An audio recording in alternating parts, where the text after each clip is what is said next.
Hey, thanks for checking out our show. If you like what you hear, we have tons of additional content at patreon.com/themedialunchbreak. It's recording in progress. My recording is in progress. Is your recording in progress? My recording's in progress. You ask everybody a question like that? Only on the third date. It's really a question for your doctor, of which I have had 3 dates with. Oh, with my doctor? Yeah. Oh, wow. Yeah. What did they say? Oh, nothing but good things. Yeah? Yeah, about your personality, not about the multitude of tumors in your body. Oh, I can't wait to hear about those. Yeah, they had no idea that a person could even have that many tumors in their rectum. Well, I like to surprise people. Taco Bell's a hell of a thing, Chris. Isn't it just? Yeah. Isn't it Chris, just? Hey. Hey. Today's going to be a great day. Is it? Yeah. Why is that? Because I had a deal at Wendy's to get $3 off my total order, and I did that, and I got an extra thing of nuggets. Ooh. For free. They just threw it in there. No way. Yeah. Why? Because they knew that if they didn't, this was gonna be the end. They could tell. They could just smell the desperation. Yeah. By the way, I put it into the app. That's right. I have the Wendy's app. Yeah. Don't give me any shit. You're a man of the 21st century. That's right. Okay. Sir, this is a Wendy's. This is a sophisticated place. Yeah. You place orders by an app now. Yeah. Through a computer. That's right. Damn it. Because the people who work there get paid too much as it is. That's true. They do. They need a robot to do it for free. Mm-hmm. Beep, boop, boop, boop, beep, boop, boop. Beep, boop, boop. That's the sound it made. That is. I bet it is. When I was clickety-clacking on my screen. Clickety clack, clack, clack, clack, clack, clack. Beep, boop, boop, boop, clickety-clack, clickety-clack. This is like an interactive experience on what it was like to order Wendy's today. This is a 4D experience. I took my son to his first 4D thing. Yeah? What was it? It was a Lego 10-minute thing. I don't know. Cool. He loved it, but there were 4 different moments, probably why they call it 4D. There were 4 different moments where mist came in and splashed us all with water. Yeah. And this is a little thing for the people who aren't on the Patreon. If you get on the Patreon and you get on the Let's Get Intimate tier, you'll get to see a video of us recording this with no editing. Right. And I'm going to demonstrate what my son did. The transition from watching the movie to feeling the water on him every single time it happened. That's good. Yeah. That's really good. Every time. And I'd look over and just... And then he reset? Yeah, and then he reset as soon as it ended. And he was like, yeah. I laughed hysterically every time. Nice. As a good parent does. Yeah. Hey, how was my birthday? It was fantastic. We all had a good time. Because you implied... I did. Many times. I did. That you might make an appearance. And did I make an appearance? Somewhere. So not at your birthday, but I made an appearance somewhere. Yeah. Wow. I was really bummed, actually. I'm not going to lie. I really wanted to go out, and then my sitter fell through. And it actually turned out to be a good thing because I felt like crap that day. Well, I would not have been that much fun. You couldn't have felt as bad as I did the next morning. Well, that's true. That's true. Yeah. Man, wow. That, you know why? Because you weren't there. Thanks, bud. I'm going to take that as a compliment. And because of the bourbon. Oh, the bourbon really did help. I bet. It'll get you. Yeah. Really, it was I mixed a lot. Loneliness and bourbon? Hence the Wendy's.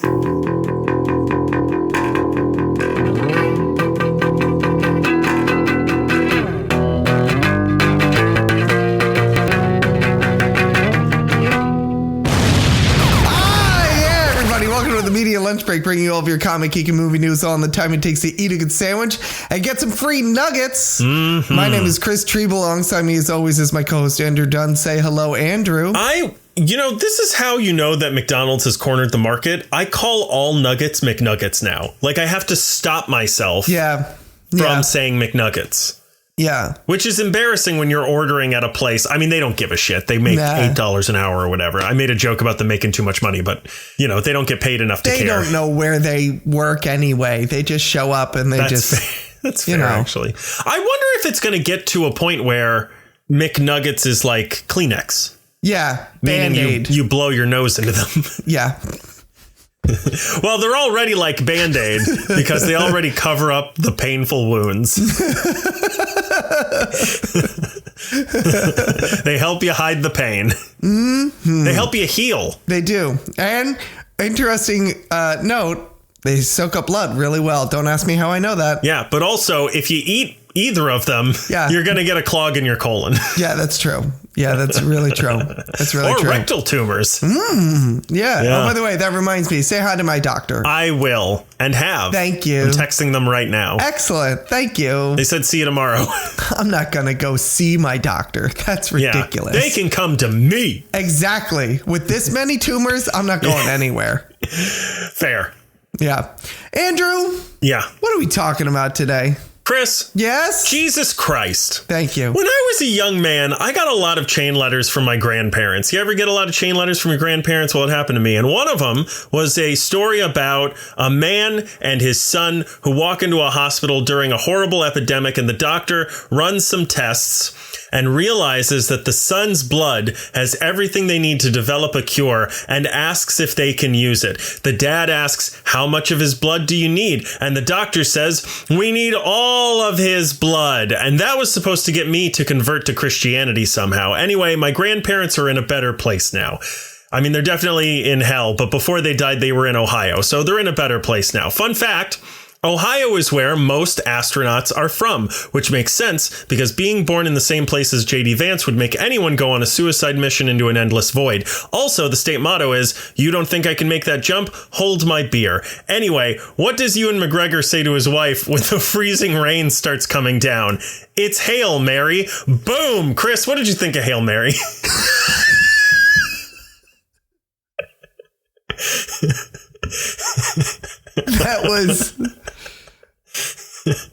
That was a work of art right there. Thank you. Thanks. It was something, all right. It was a work of something. It really was. Wow. It was wow. It was just wow. By the way, for anyone who doesn't know, Ewan McGregor's wife's name is Mary. Good. I'm glad you researched that. Well, I already knew that. Do you know who his wife is? Mary Magdalene. That's right. Yeah. Yeah, it sure is. It's Mary Elizabeth Winstead. Oh, right. I did know this. Yeah. They're both in Star Wars now. Yeah, they are. They're both in Star Wars now. This has nothing to do with anything. That was Shakespeare the way it was meant to be done right there. Like a fever dream. Like a fever dream. Yeah, where do you even go from there? What do you think of Hail Mary, Chris? What do I think of Project Hail Mary? Is that what it's called? I thought it was just called Hail. Oh, it is Project Hail Mary. It's Project Hail Mary. It's on the poster right next to you. Yeah, no, it is. I'm looking right at it and didn't even realize it. There you go. Yeah.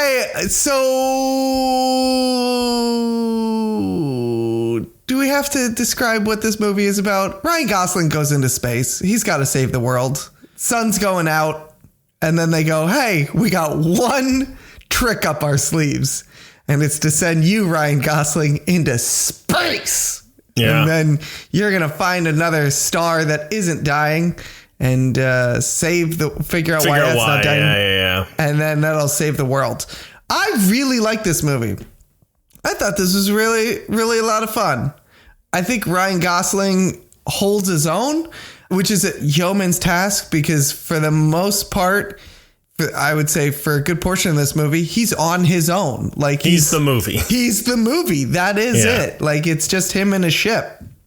So it takes a rare talent to be as charming as Ryan Gosling, literally in the vacuum of space. So that was, that's a pretty big feat to do. And I think he pulls it off pretty well.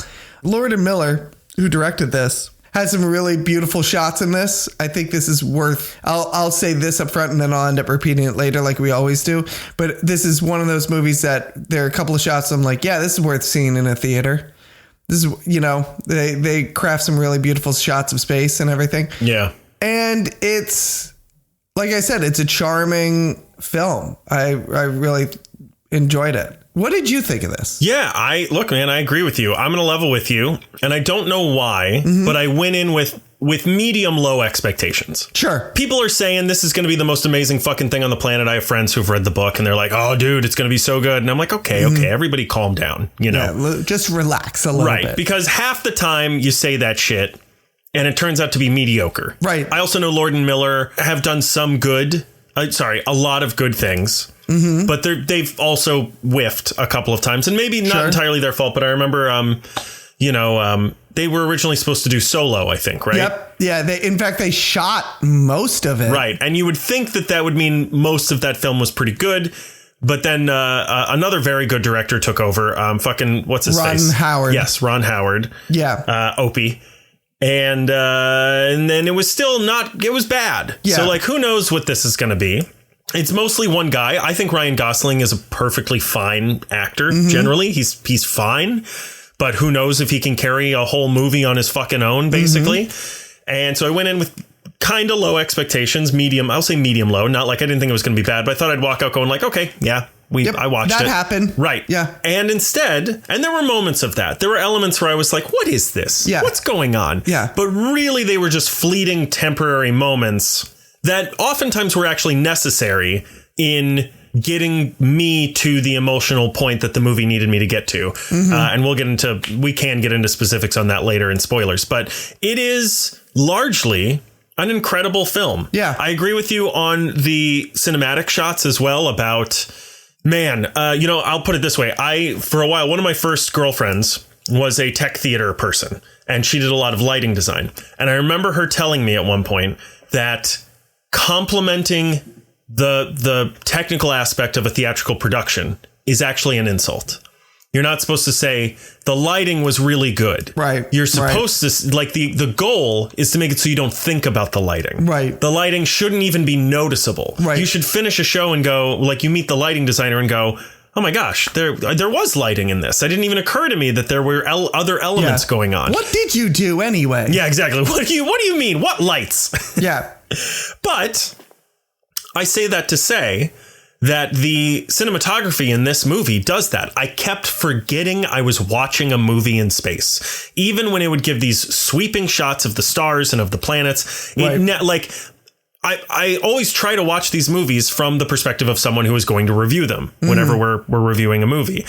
And I kept forgetting. I kept being like, oh, yeah, I got to look at the CGI of this. Yeah. I'd get, 45 minutes, an hour in and be like, shit, I've been watching an hour of space and I haven't even thought, like, did they do a green screen here? How much of this is CGI? How are they doing? Haven't thought about it at all.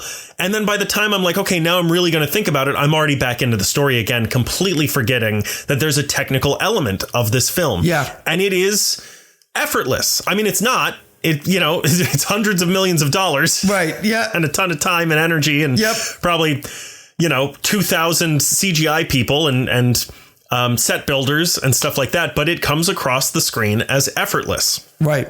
I think Ryan Gosling is the only person who could do this, which is evidenced by, I think he signed on in like 2020. And the idea, I think Lord and Miller were like, we're not going to do this unless Ryan Gosling does it. Yeah. We think he's perfect for this. Yeah. And they're right. And I don't think another actor could have done this in as well as he has. There are other actors in this as well. We can get into the cast in a minute. I don't want to spoil it. There is another character in this who sort of becomes a co-star. That's one of the elements that I was like, I wasn't sure how I felt about this character for a large part of the film. But overall, I was like, it won me over. And I really, really like him. Yep. They have an amazing, Ryan Gosling and this other character have an amazing rapport together, a great chemistry. Yeah. And there are elements in this that the only negative thing I can really say about it is there's some stuff and this gets hard for me to figure out how to correct, because there's some stuff in the beginning that about an hour in, I was like, wait, how does this work? And after like maybe about 2 hours in, I was like, oh, okay. And I had figured out what I needed to know, sort of important plot points about why we're doing this and how we're doing this. Yeah. That I wish they had hammered down really, really like broadly and really nailed it into my brain earlier on. Yeah. But that would have required making the movie longer. It's already 2.5 hours. Yes. But maybe just like an extra 30 seconds on like, and we'll get into what this means if you haven't seen the movie yet. This isn't a spoiler, but like, what is astrophage? Yeah. What is this stuff? How does this work? Just 30 more seconds of this does this, and it is also this other thing would have been really helpful for me. Beyond that, I don't really have any constructive criticism for it. I think it's really good. There are moments that I was like, oh, I know how this is going to go. And I was wrong. There are moments where I was like, oh, OK, he got a thing and it's like a puzzle. And I was like, we're going to spend the next 15 minutes trying to figure out what this thing is. And I already solved it. I know what it is. And then within, 4 seconds, he just says matter-of-factly what it is. And I was like, oh, this isn't a puzzle. We're just, we're all just, they give the audience a lot of credit. Yes. Mentally. Yeah. To keep up. Come on, guys, we're going. And you're coming with us and everything's going to be okay, which I always appreciate. It's fucking fantastic. It is. It really is. Yeah, I think you're right on like not holding the audience's hand. They're just like, you got this. You're going to get this. Like, because there's a lot to do in this. There's a lot of beats in this. Yeah. When it comes to the plot, which, by the way, is one of the things that I really appreciate is that, I was like, 2.5 hours. Yeah. I'm sure there's some fat we can trim in this. Yeah, I know. And you really kind of think about it and there's not. Maybe there's a beat or two where you're like, this doesn't have to happen, but it's a great sequence. Yeah. It kind of has to happen for the purposes of storytelling. Right. Exactly. Yeah. Like, I'm going to say, this is kind of a spoiler, but it's not really spoiling anything major. But like at one point, one of his engines like blows a hole in it. Right. And I was like, and that's closer to the end of the movie after we kind of like get the MacGuffin that we're trying to get. Yeah. And then I was like, oh, Jesus Christ, this guy just can't catch a break. Like you could have taken that part out, maybe. Yeah. Kind of. But if you do, you're right. There is an aspect to it. If you take that part out, then if A does not happen, then B cannot happen. Yeah. Type of thing. But I enjoyed the fact that like, there is an aspect of like, this guy cannot just catch a break. Like, even after you think this is going to be over, it's not over yet. Like his problems still go on. Murphy's Law extends to outer space as well. Absolutely. Yeah. If it can go wrong, it will go wrong. And it does. Yeah, for sure. So I really enjoyed that. I think the structure of this is really interesting. You find out pretty much from frame one that he has like amnesia waking up on the ship. So throughout it, it's him. You get the scenes of him, and this is, you see some of this in the trailer of him like figuring out what is going on with the son and them asking him to help and things like that. And you think going into the movie, it's going to be, well, that's the beginning of the movie. Yeah. And then he gets in the ship and it's but it's not. It's him remembering these things. Yeah. And we kind of find out things about him as he does as well. Which is, I think, a really interesting structure to the whole thing. I agree. That you're finding out, like you said, as he does, not only what happened factually, but essentially what type of person he is. Yeah. I don't want to expand on that more without spoiling anything, but you find out what type of person he is as he is finding out what type of person he is. And that plays heavily into the plot of this movie. Not only can he do it, will he do it? Which I think was really, again, the best way to structure this. Yeah. Because at no point was I going like you said, you think you're going, oh, I know where this is going to go. And then you go, oh, wait, it's actually over here. Yeah. It's this thing over here. So, yeah, I think the structure of this was really interesting. I already talked about how great Ryan Gosling is. Even the rest of the cast in this is really, everyone they get is really good. There's no one who's do you want to talk a little bit about the cast? Yeah, let's talk about the cast. So we've got, obviously, Ryan Gosling, who plays something Grace. I don't remember his name. It's something Grace. It's something Grace. Grace. It starts with an R. Yeah. But I don't remember. I can't remember either. Doesn't matter. It's Grace. Sandra Hüller, who plays Eva. Yep. She was also recently in Zone of Interest, a movie called Rose, and also a filmed production of Hamlet, where she played Hamlet. Oh, wow. Yeah, which I would really like to see. Zone of Interest, for anyone who doesn't know, is super crazy. Which one is it? I know the title. It was up for Oscars when it came out. It's the one where like a guy who works at Auschwitz gets a house next to it, and it's like him and his family trying to, just have a regular family life, but also like he's going next door and murdering Jewish people every day.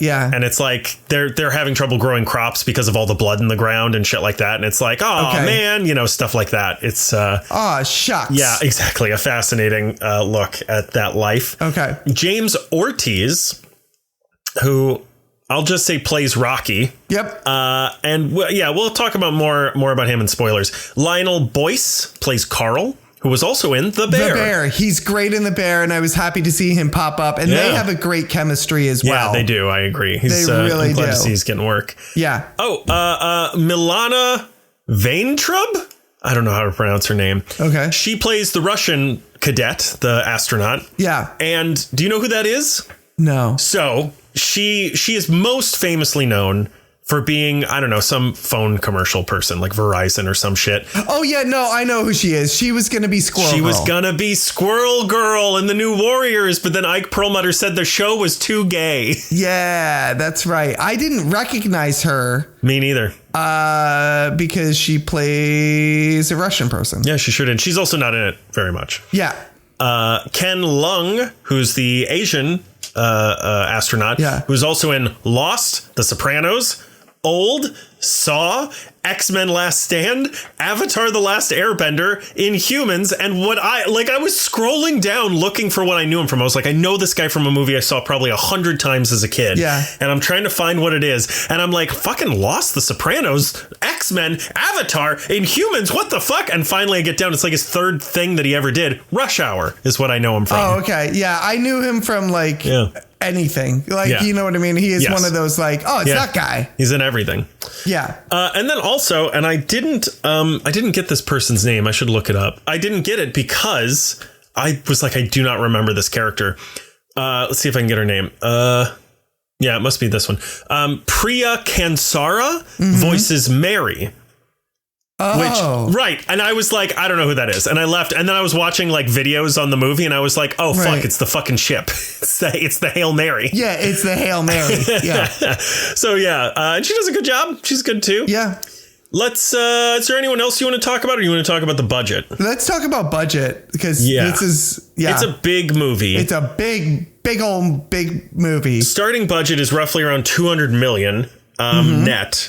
And I've seen, I don't know the verification on this, but I've seen estimates that put it at like 240 million for the gross, which would be like everything like marketing and stuff, but that would be insanely low. Yeah, if that's for true. Marketing on this, right? It would be 40 million for marketing. No, I've seen this everywhere. I agree, and I go nowhere. Yeah. They're coming to your house. They have people knocking on doors. It's a lot. They're at polling places. Yep. Yeah. They went door to door with this thing. Yeah. Current box office as recording this is at about 150 million. This will probably make its money back, but it's going to just squeak by. Yeah. Well, I'm interested to see what this does week 2. Yeah, I mean, me too, but it's not going to be more than week 1, probably. No. I don't think so. But I think you usually double the budget to get what you actually need. So it'd be 400 million. If it did the same this week as it did last week, it'll total 300 million. Yeah. I think so. We'll see. I think in the long run, this will be fine. I agree. I think it's going to, like I said, I think it's going to squeak past its target, what it needs. Yeah. And probably make a little bit extra. But I don't think this is going to be I feel kind of bad because I feel like this is, what movie we were talking? We were talking about The Bride. And I was like, it's great to see a movie that isn't a Marvel movie. It isn't a DC movie. It's not a Star Wars. But it's also just not, like, we agreed that it at least deserved to make its money back. Right. And if that deserves to make its money back, this deserves to crack $1 billion. Yeah, it sure does. Not gonna. No, it's not going to crack $1 billion. It's no. But I think it'll make its money back. Yeah, I'd be very surprised if it hits half $1 billion. Yeah. But we'll see. But we'll see this is one of those ones that you could, like I said, I could see this being in the theaters for a while. It's not gonna grow week to week. Yeah. But I could see this just longevity. It has some legs to it for sure. Also, I'm trying to think of like what's coming up, and I can't think of what's next that would something's going to top it at number 1, but I can't think of what's next. I'd really going to number 1. You know what I'm saying? Yeah, I know you would, especially with Ryan Gosling. Mm-hmm. Like, what's the next big movie that's going to come out? Project Hail Mary, Ready or Not 2. Oh, Christopher. What am I thinking of? I'm missing something. April 1st, baby. Which is... Oh, Mario. Yeah. That's going to... Although it's a completely different audience. So it's a completely different audience. No, that's going to do big money too. Yeah. But other than Mario, that's going to do big money. Because you're not bringing your kids to Hail Mary. No, you're not. It's too long. and too complicated. We'll go see Super Mario, and then Dad's going to go watch Hail Mary while we go get lunch. Maybe. Yeah, pretty much. Maybe that'll help. Yeah. But yeah, that movie's going to, speaking of cracking $1 billion. Yeah. Okay. That's all I have to say, non-spoilers. Yes. We could go into spoilers. Let's go into spoilers. You ready? All right, everybody, we're going into spoilers. You should watch this movie. We both recommend seeing this in theaters, I think. Yes, for sure. It's worth the money.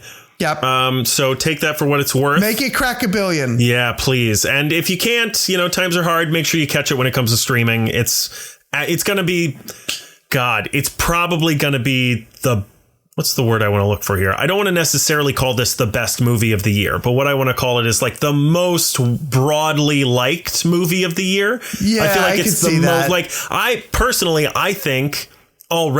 think that Bone Temple is better than this, but it's not going to be better than this to many people. Yeah. Most people are going to think Hail Mary is a better movie. Broad appeal to a lot of people. It's just visually, it's a fucking buffet, and it's, Ryan Gosling is knocking it out of the park, and it's an easily digestible film that is also incredibly unique and very special, and it has a lot of heart to it. So I think if you're listening to this and you haven't watched it yet, there's a very good chance you would really, really like it. Yeah. So get out there, watch it.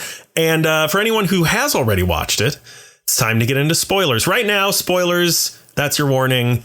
We're going to spoil things now.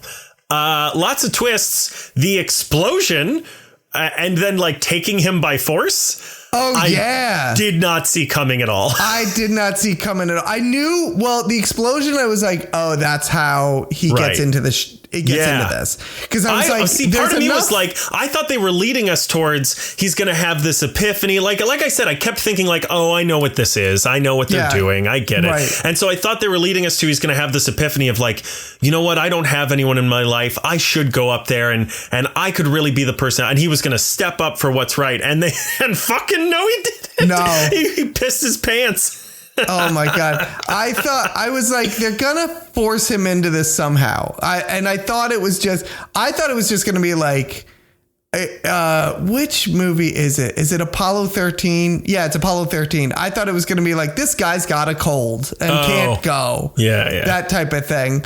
And they fucking just killed a bunch of people. Tied him. Yeah, man. They just killed they killed everybody. They killed everybody. They zip-tied Ryan Gosling and poked him with a needle and threw him on a ship. Oh my gosh. He clapped. I love they're in the office. These two guards come in and his idea, this is how much of like he's a brilliant scientist, but every other aspect of this guy is like, how in the fuck would this guy even function? His first instinct is to climb up on the shelf. Onto a desk. Onto a desk and go in a corner and go nowhere. That was it. He had the instincts of a squirrel in this moment. Yeah, I love too how casually she walks over to the phone. She picks it up and she's like, yeah, he's running. Yep. He's doing, she's saying it like, they were like, here's what this idiot's going to do. Yeah, he's going to run. He's going to run, and then he's going to run this way, and then he's going to run towards the fence. Yeah. And so just meet him at the fence and just poke him with the needle. Can I tell you what I thought the twist was going to be? Yeah. I thought Rocky was going to be a hallucination the entire time. Oh, really? Yeah. I thought it was going to be a figment of his. So it's like, oh, Rocky's really smart. He's helping me with all this stuff. It was going to turn out it was him all along. They were in a fight club this. Yeah. Yes. Yeah. Alien Fight Club. Yeah. Oh, first of all, put that in your back pocket. We're going to pitch that to some executives at some point. Yeah. I kind of called that Rocky was going to be able to help him get home. I thought he was going to be like, well, fuck, man, I can just drop you off. It's right around the corner. Like, is what I thought was going to happen. Yeah. And then it was like, oh, I can just give you some of mine, which also that is hinted at by, he says they hadn't figured out relativity yet. Yes. So he says, these aliens are very smart in some ways. They're not, they're kind of behind us in other ways. One way is that they haven't discovered relativity. So because of that, they wouldn't know about time dilation, which is a whole thing that involves like, it actually takes less energy to get far distances than regular calculations. So he brought too much fuel. And they explain that in the book, evidently. And that's why he's able to give some fuel to Ryan Gosling. Yeah. At one point in this movie, I finally thought I got ahead of it. I thought I was like, okay, I got this. I understand what they're doing. And this is what they're going to do. When he hands him the metal solar system. Yes. Or like he passes it to him and he opens it up. I was like, this is obviously a solar system. That alien is telling him where he's from. And it's a map. And I was like, and now we're going to spend like 10 minutes with Ryan Gosling trying to figure out what is this thing? What's he trying to tell me? And then he was like, by the time I had finished that thought, he was already looking at a computer screen showing different solar systems to try and match it to the one that he was just given. And I was like, oh, fuck. And that's not even ahead. And that's what I love. And you kind of mentioned it before of like, they don't hold your hand. They're just like, yay, we're going to get through this. There's a lot of stuff that we got to get done in a short amount of time. Like, so I think some people complain that like, them figuring out the language thing was unrealistic. And I'm like, you know what? I'm fine with it because it's too like, yes, it would take a long amount of time, but also they don't specify how long they're doing that for. Sure. It's a kind of a montage. I also want to point out that like we also can't travel that far. Like we don't have the capability to do any of this shit. Yeah, so who cares? This is also the same thing about like when people watch the Marvel movies and it's like, well, that wouldn't make sense because it's a man in a metal suit. Yeah. Like, what are you talking about? Matter. In a flying metal suit. Yeah. I'm just like, we need to go. Like we got a lot of other shit that we got to get done. The only thing I bumped on a little bit, but again, like you said, we need to go. What is stretch the movie out too much is they constantly make this joke about how like every one word that Rocky says is actually like 20 seconds long. Like the name of Adrian, his love interest. It's like 20 seconds long. Right. And so like, but then in theory, every time that you hear him say the English word, the name Adrian, it should have been stretched out for like 20 seconds. Yeah. That's the only thing I kind of bumped on, but then I'm over it. And you can't do it that way because the movie's going to be 3 hours long. It's already 2.5 hours. Right. I did start to get a little annoyed at the alien, like especially when Rocky comes on. By the way, everybody, Rocky's an alien. Ryan Gosling meets an alien. If you haven't watched the movie, I mean, if you haven't watched the trailer, which they gave away in the trailer, you might not know that like it has a voice and it's a personality and blah blah blah blah. But he lets this fucking alien onto his ship and it's in like a giant hamster ball, and it's rolling all around his ship and he's like, "What's this? Where's bed? It's dirty in here." And I instantly was like, "I hate this." Please don't do this. I kind of loved it for that reason. Like, well, I was going to add, I think I was supposed to feel that. Like Ryan Gosling feels that way. That's what I mean. Yeah. I kind of loved it. I was like, oh, this is going to get really annoying really quickly in kind of a great way. Yes. And later, I think those moments of personality and character helped me fall in love with that character. Absolutely. Because like, dude, when he's talking about how he has been with his mate for 186 years and Ryan Gosling was like, wow, that's a long time. And there's a pause and he goes, is not enough. I wept. I know. It was beautiful. Oh, my God. I cried during a lot of this movie. The last hour. Yeah. Golly. When he was like, I'll give you some of my fuel. Yeah. I will go 6 years later or whatever he says. I was like, that's fucking amazing right there. Well, and also like the moment you talked about cutting out about the fuel leak or whatever. And it's like that whole scene was to make it so you don't know if Rocky is going to be alive or not. And if Rocky's not alive, Ryan Gosling can't make it home. Right. Because he needs that fuel. Right. So like man. Yeah. Every fucking 5 minutes is something else in this. And it's incredible. Yeah, it is. The only thing that I bumped on, and I got over it kind of quickly, was like sometimes the ship, the rules of the ship and how the ship functions. Oh, sure. It's kind of like really when they want it to. Yeah. When Lord and Miller are like, well, the ship needs to function now. Yeah. Then all of a sudden it's really easy to pilot the ship. Right. Yeah. When like they don't want it to function, then it's like, oh, this voice command totally works and it's like autonomous. Yeah. And then other times he's like, do this. And other times we need conflict and tension. Yeah. Other times the ship is like, oh, I can't do that from voice command. And I'm like, really? Because 2 seconds ago you did a whole other thing just by saying it. So I don't really understand why this doesn't work anymore. No, that's fair. What if it's not actually a ship? It's just a woman in the back on a speaker. Yeah. Somebody. And she's just like, I don't like your tone. You know what? Fuck you. How about that? He's like, I don't have time for this. Do you want some trivia? Yeah. Give me some trivia. All right. So the projected Rocky voices, which are the voices they try out to see what Rocky's going to sound like in the movie. Yes. Include Eunice Huthart. I don't know if that's how you pronounce her name. Huthart, maybe, who is the stunt coordinator for this and many other films. Okay. It includes Ray Porter, who's the narrator of the English language version of the Project Hail Mary audiobook. Okay. It includes Damien de Froberville, who's the executive VP of production and operating strategy at Sony. Nice. And it includes Meryl Streep. Yes, it does. One of the best jokes, I think, in the entire movie. That was a really good cameo. It was really good. Evidently, that was improvised by Ryan Gosling, and they were like, can we get Meryl Streep? And they just, somebody knew somebody who knew her, and they got her to do it for 5 minutes one day. I'm sure it takes, she did it in the parking lot of a Walmart somewhere on her phone. She just left them a voicemail. Yeah, that's probably all that they did. Yeah. The name of the main character is Ryland Grace, and the name of the ship is the Hail Mary, so it is Hail Mary full of grace. That's a trivia thing. I love that thing. I love that. That's great. That's awesome. Chris, you ready to move on to the reading assignment? Let's move on to the reading assignment. Chris. Yes? Serial killers and cartoon animals are two great tastes that taste great together. And speaking of taste, say what you want about Jeffrey Dahmer, that guy knew how to cook a meal, which is a rare skill for a man these days. I looked him up to see if he's single, and it turns out he's very dead. Sorry, ladies. What was I talking about? Chris, bears are already scary enough without Winnie the Ripper going around slicing and dicing like a 6-foot-tall slap chop. Beneath the Trees Where Nobody Sees Rite of Spring isn't just an unnecessarily long title, it's also the sequel to a great comic. Does it live up to the original? Well, bear with me on this, as I can barely contain my excitement while discussing this grisly comic. I may need to find a bunch of young men in a club over the course of many years and lead them one by one to my secret murder basement, hang them upside down, slit their throats, and eat their flesh to fill the void in my soul.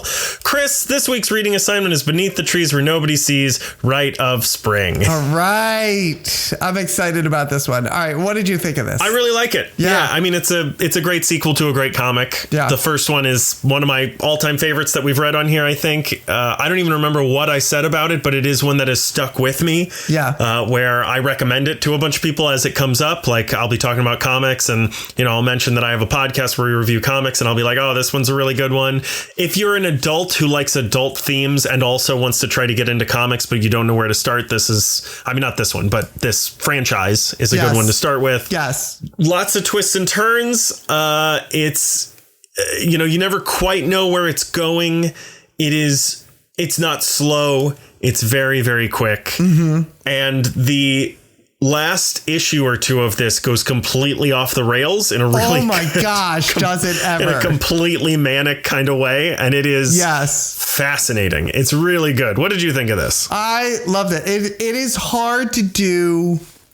It's hard to do a sequel to something so good, and keep that level of quality going.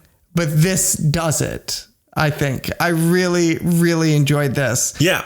My only concern, speaking of that, is, we had this issue with the Infinity Saga, which is the first 4 phases of the MCU, where every movie grows a little bit. This goes from about not in quality, but in size and scope. Mm-hmm. It goes from about a 4 or 5 to a 10 immediately from the first one to this one. Yeah. And so my only concern is, and I don't know what their plans are for the future, if we're going to have more of these, I hope they feel comfortable bringing it back down, because that was something that the Spider-Man movies did really, really well. It was like everyone was trying to be like, well, what's the next big thing? And we got into like, Doctor Strange 2 is all about multiverses. And it's like, okay, yes, this is bigger than Thanos, but they don't all have to be bigger than the one before. So hopefully we can get back. They're not afraid to like find a more intimate story to tell for the third one, if they do a third one. It feels like the way that this lets off, and like the epilogue. Yeah. It feels like that's what they're going for. Yeah. If they're going to do a third one, which they also, at the end of this, and I'm going to say this as spoiler free as possible, seems like they're insinuating that there is going to be more of this. Interesting. I thought the opposite. I thought there was kind of a pretty tight ending on this. There is a tight ending, but then there's a little bit of something in the narration where I went, oh, interesting. Because what I would say is they I would argue they don't hint at it, but they also don't say, and then nothing ever happened again. Exactly. Well, that's what I mean. Like, they're not leaving the door open. Right. But they crack the window a little bit. Sure, yeah. They left the door unlocked. Yeah. Just long enough for a murderer to sneak in the middle of the night. Exactly. Like I said, the quality of this really holds up to the first one. If you enjoyed the first one, then you will enjoy this one as well. Yeah. And it picks up where the first one left off. Because, the first one gets done and you're like, there's got to be consequences to this. Yeah. Well, it's interesting, too. You say that it picks up where the last one left off, but it picks up almost 10 years after. It does. But I'm saying like it. Yeah. You read the first one and you're like, there's got to be some sort of consequence to this. This is the next domino to fall. This is the next domino to fall. Yeah. I don't think I realized. Yeah, it was like 10 years after. Yeah. I noticed because on like maybe the first page, it's like that happened in 1986. And I was like, it happened when the first book is in the 80s, evidently. Now? Right. And I was like, which is funny because my first thought was like, so right before I was born, like this took place. I assumed that this happened in some liminal, timeless location, like I don't think they ever said a year in the first book. Yeah, I don't think they did either. And then they start introducing the internet in this one, and it's like, oh, now it's the 90s. They're all getting the AOL free trials. Yes, yeah, the CD-ROMs. Yeah, which is interesting too. And this is a little bit of a spoiler, but I'm not going to talk about the specific actions. I'm just going to say a theme that I noticed that I think is really interesting is sending the animals back to the forest is something that there's an interesting moment in the first volume where the main character sees a wild bear in the forest. Yes. And I don't know if you even remember that. I do. But I vaguely remember this. Yeah. They like stare each other down for like a page. Yeah. Like it's like multiple panels of them just looking at each other. Right. And I think it ends one of the issues. And I remember seeing that and thinking like, what is that? And they never really address it. And I was like, what is this about? What is this? And maybe it's about like giving in to your animalistic desires or whatever, right? That rage that all animals have buried within them somewhere, but now we've thrown that off in exchange for society or whatever, right? And there's a little bit of this of like, the more these animals advance in technology, the more nature calls them back. Yeah. There's a little bit of that going on in this. I do see that. Now that you mention it, I see what you're saying. It's not a literal thing that happens in the plot or whatever, but it's just something that I kind of was like, my ears pricked up. Yeah. Which is interesting. Sure. It's a beautiful story in its own very strange, unusual, macabre way. It really is. Yeah. I'll talk a little bit about the beginnings of the plot. Okay. Which is that one of the characters, a random character that our protagonist brutally murdered in the first book, that character's sister has been looking for her brother for the past nearly 10 years. She's been going from precinct to precinct, talking from cop to cop. Everybody's like, look, lady, we don't have any leads. And then all of a sudden she gets on the internet, which I assume she's new to. And we hear... And that's the whole issue. That's issue 1. It is. Until somebody picks up the phone and she goes, motherfucker. Yep. And she gets on there and she finds a database, like a message board, where people are talking about, they're showing images of people who had been brutally murdered across the country. And she gets an anonymous message from someone that says to try this town outside. Like she posts something about her brother. She's looking for her brother. And somebody responds anonymously to say, you might want to try this small town, which is where our story takes place and where this character was murdered. And so now we have a sister going on the hunt to figure out what's going on.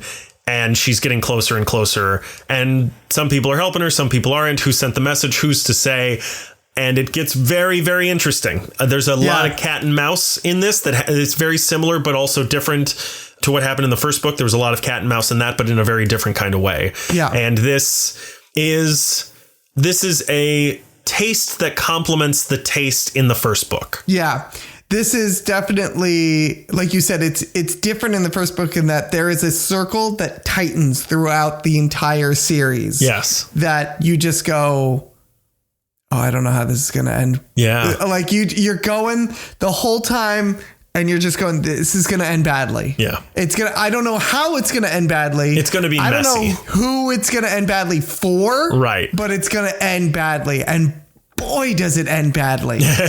Man, oh man, does it end badly. And I'll leave it at that without saying exactly how it ends badly. But the circle tightens until it cuts your head off. You know what I mean? Not literally, but also maybe literally. But also maybe literally. Yeah. It echoes the first book really, really well without being repetitive. And it gives a far deeper look at some of the characters we already knew. And there are moments in this where I think this might be sort of what you're touching on. There are moments where I'm like, okay, like you're following multiple stories of different characters in the town at different times. And at one point I was like, okay, I know what this thing is, what event this thing is leading to. Yeah. Like there's something that's gone completely off the rails in a specific direction. Yeah. And it's going to hurt somebody by accident. Yeah. And I can tell just from a narrative standpoint, I can tell that that's where this story is headed, this person's storyline. Yeah. But I don't know who they're going to hurt. And there's a lot of that was sort of what you were touching on, where you're like, okay, you like, and it's not too much. Like that's a problem I often have with comics, is where there's like 8 different things going on in the same issue. And it's like, now we're over here and now we're talking to this guy and now he's over here. And I'm like, wait, what's going on? Tom King does this shit all the time. Yeah. But his stuff is a lot more convoluted, and he often will do, and this is what pisses me off because it's so hard to follow. He'll have like a single panel that has a line from each person in 3 different scenes. Oh, yeah. I and know so what it's you're like saying. Person from scene A says this, person from scene B says this, person from scene C says this. And I'm like, I can't keep all of this up. You know, like I don't understand what's going on in each of these scenes. What this does is it breaks up each of those scenes into their own separate section in an issue. So you get like 3 pages of what this person is doing, and then you get 3 pages of what this other person is doing, and then you get 3 pages of what this other person is doing. And then they all start, like you said, the circle starts to tighten. Yeah. It's really easy to follow. It's a very simple story that, again, is not old. It's very unique, and it's new and it's fresh, but it's also not complicated. So how do you feel? Do you think this is better than the last one, worse than the last one, or exactly the same? I think and I mean this in the best way, I think it is exactly the same. Like, I think the first one is a high bar. Yeah. And I think it has the big thing for me is tension. Yes, it's very rare in something that I'm reading to have tension, genuine tension to it. Yeah. Like when I'm watching a movie, I almost compare this to a Tarantino film in that not simply because it's bloody, but because in a Tarantino film, Tarantino has established, not in just one of his films, but throughout all of his films, that as soon as the film starts, no one is safe. He does not care. He will kill off anyone, and he'll do it brutally, right? Yeah. In this, there is that same tension of no one is safe. Yeah. No one is safe. And so you read every issue, whether it's the first set or Rite of Spring, and you go, no one is safe. I don't know what's going to happen, because at any moment this could take a horrible dark turn. Yeah. Absolutely. You know what I mean? And so there's that tension every single issue. Yes. And it's such a high bar that it's like a taut rope that continues from series 1 to series 2 that strings it along together and just stays on this beautiful straight line. Yeah, I agree with you. There's no character in this that couldn't have died at any moment. Yep. Any of the main protagonists could have died on the first page. Yeah. And we would have just seen what happened after that. 100%. And I'm like, all right, we're going. Yep. I agree with you. I think they're both an 8 or 9 out of 10. Mm-hmm. They're both really good. They're really great. Yeah. I don't know what I would change. Like if I call this a 9 out of 10, I don't know what that extra 1 out of 10, what they could do. Yeah. To get that. But it's a solid story. I mean, maybe if anything, it's too short. Like if I had to complain. You want to live in this world. Yeah. You do. As crazy and dark as this world is, you're like, I want to live in this world more. Yeah. I want to see more of this happening. Yeah. They're doing such good work. And also, like, it does fly by almost too quickly, which is a complaint you often have about stuff we read. I don't usually have that complaint, but it is like I read each issue I read in 10 to 15 minutes. Oh, for sure. Yeah. Which I'm a slow reader. So like a normal person is going to read this entire volume in less than an hour. Oh, yeah, absolutely. 30, 45 minutes, probably tops. Yeah. So, that's how I feel about this. Go out there, read the first volume if you haven't yet. It's incredible. It is gnarly. Like I said, like we've been alluding to. It's very graphic. It's about serial killers. But if that doesn't bother you, if you like that shit. I mean, Chris just brought up Tarantino, like it's not, we haven't exactly beat around the bush unless the bush is a police officer who just got his ear cut off. Nice. Anyway, nice. it's a good couple of books. Are you ready for your reading assignment? Yes, I am. Your reading assignment. This is one that I have meant to assign many, many times. Okay. And I just either always forget or there's something else that like right at the last second, I'm like, oh, maybe I'll do this instead. And I don't think we've done it. Man's Best. Okay. Have we done that? I don't think so. We've done so many fucking episodes. Let me Man's Best. check. And by, you ready for the name? Mm-hmm. Porn Sack. No, we definitely have not done this. Pitch It Shout. Porn Sack Pitch It Shout. All right. I don't think you're allowed to make fun of that name in 2026 because it is his actual name. Man's Best. This one, I actually started reading it in Boston when I was there on vacation a few years ago. And I was like, I really like this. And then I never finished it. All right, here we go. Oh, here it is right here. 5 issues. That's not bad. No. Not bad at all. No. Awesome. Okay. All right. I'm looking forward to this. I'm glad. All right. Is there anything else? I don't think so. Should we get out of here? We should probably get out of here, yeah. Hey, Andrew. What? Hey, Andrew. What? Hey, Andrew. What? Where can they find us? Oh, well, they can find us on Apple Podcasts, Spotify, YouTube Music, iHeartRadio, Pandora, SoundCloud.com/The Media Lunch Break. You can also find us at The Media Lunch Break on Blue Sky, Instagram, or TikTok. You can find us at YouTube.com/The Media Lunch Break if you want to check out our videos. And we have merch on Spring. If you want to check out that merch, head over to our Blue Sky. That, again, is at The Media Lunch Break. Look at the post pinned right at the top, and it's going to be there. It's going to have all our merch. You can also visit our Patreon. It's patreon.com/The Media Lunch Break if you want to check out all the cool benefits that are over there. What are you doing? I don't know. It just feels like you're this close to spinning out of control with this. I don't know what's happening. I can feel you have it, but you don't. You almost don't have it. Oh, we didn't even talk about how Hail Mary is the story of Jesus Christ. But anyway, I probably should have put that in my notes. That was the point of why I went on that crazy fever dream ramble. But okay. Yeah. By the way, it's about a person that God sends to die in order to save humanity. And it's called the Hail Mary. Yep. Okay. So I got you. Anyway, we have merch on Spring. There's patreon.com/The Media Lunch Break. Check out our benefits or perks we have over there, including on the Let's Get Intimate tier, you get a video and you get to see the face that my son made when he got wet at the 4D. Oh, it was like my face? What? Yeah, you're my son now. Yeah. I've adopted you, which is weird because your kids are now my grandkids. Uh-huh. And your wife is now my daughter-in-law. Yeah. And maybe I'm my own grandpa? Yeah. Okay, great. Yes, correct. And you can send us an email at themedialunchbreak@gmail.com, or you can visit our website, which is www.themedialunchbreak.com.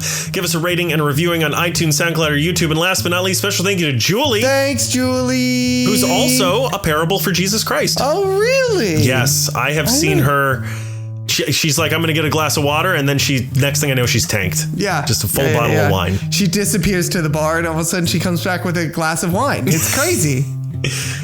Yeah. And I ask what happened. And she's like, this is water. And by the time she downs it, she's like, you can't prove anything. Yeah. This has been Project Hail Mary and Beneath the Trees Where Nobody Sees Rite of Spring. Wait, no. Is this the part I do now? No, it's not. This is not.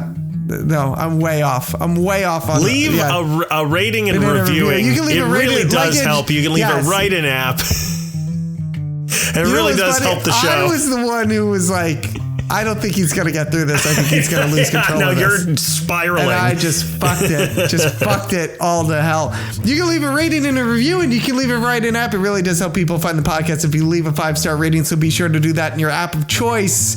And as always, if you leave a 5-star rating, you can leave whatever type of review you want in that review box this week. If you leave a 5-star rating, I'll tell you what, if you could just put the script for what I normally say at the end, because apparently I've forgotten. Yeah, we need some help. Yeah, thank you. This has been Project Hail Mary. Oh. And Beneath the Trees Where Nobody Sees Rite of Spring. Thank you. I didn't realize. Next week is the best damn day of the week, the Tuesday News Day. Oh, the Tuesday News Day, yeah. And then after that, is it Super Mario time? It's probably Super Mario. I think it is Super Mario time. I think it comes out the first, unless that's an April Fool's joke. No, it is. The joke is on you because we got to go see it. Can't be worse than the first one. We'll find out, won't we? Oh, God. And man's best. But here's the thing. If you listen to this and you're like, guys, don't do Super Mario Galaxy. Just do something else. Do this instead. Send it over to us, okay? If you've read something and you're like, actually, instead of man's best, I've got a reading assignment for the both of you. Send it over to us, okay? We will read it. If you're a creator, you made a comic, you shot a pilot, you filmed a film. That's right. I said that. Yeah, you book to book. It that way. You comic to comic. You music to music. We'll review a review. We'll review a review of your review. You created something. You want us to talk about it. You want us to put eyes on it, ears on it. You want us to talk about it on the mic. Send it over to us. We'll talk about it on the mic. How? We'll put you on the mic. You talk about your own damn self, and you won't say stuff like film to film. You might, and you can. It's your right to do that. Yeah, it's your right of spring. I see what you did there. Well done. It means I'm going to kill you if you do it. Yeah. That's a threat. I'm going to slit your throat and bury you in the wood. Other than that, that's it. Yeah, that's it. Now I've fucked myself because now I'm like, did I miss something? Just get a list, my guy.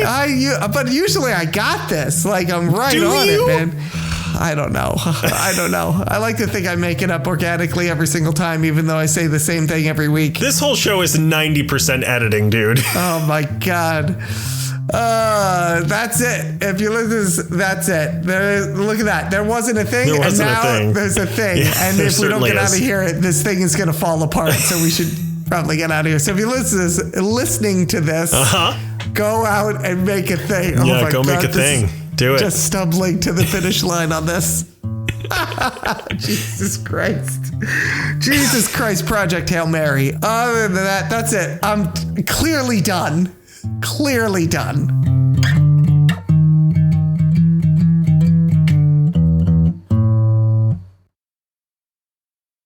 We were done about 10 minutes ago. Oh my God. What other verbs can you verb? Or what other verbs can you noun? No, did I? No, I did. I. You can drink a drink. You can drink a drink, but you don't eat and eat. You don't eat and eat. You also don't hooker a hooker. Well, the way I do it, I do. Hooker, I barely know her. All right, that's probably it. Oh, that's it? Yeah. That's what we're finishing on? You want to keep going? No, not really. That's also what the hooker said to me.